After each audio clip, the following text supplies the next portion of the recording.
आप सभी का स्वागत करते हैं भोजपुरी इंटरटेनमेंट के यूट्यूब चैनल पर।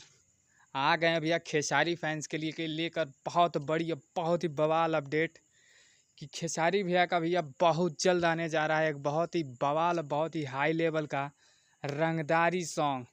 इसकी जानकारी खुद trending star hit machine Khesari Lal Yadav ji के विवादित भैया राइटर अखिलेश कश्यप जी ने फेसबुक पर एक पोस्ट डालकर दी है।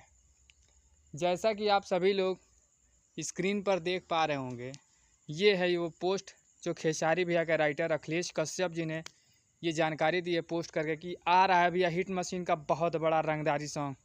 तो भैया खेसारी फैंस के लिए यही है सबसे बड़ी खुशखबरी। बहुत जल्द इस गाने के भैया पोस्टर को भी रिलीज़ किया जाएगा।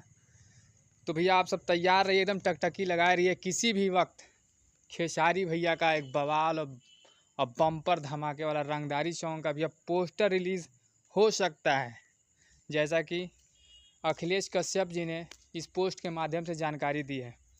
तो भैया ऐसे ही भोजपुरी से जुड़ी हुई ताज़ा खबरों को पाने के लिए भोजपुरी इंटरटेनमेंट चैनल को सब्सक्राइब करना ना भूलें और बेल आइकन को भैया ज़रूर दबाएं, ताकि हमारे चैनल पर जो भी वीडियो अपलोड हो उसका नोटिफिकेशन सबसे पहले आप तक पहुंचे। तो फिर मिलेंगे हम ऐसे ही बवाल और धमाकेदार अपडेट को लेकर। तब तक जय हिंद, जय भोजपुरी।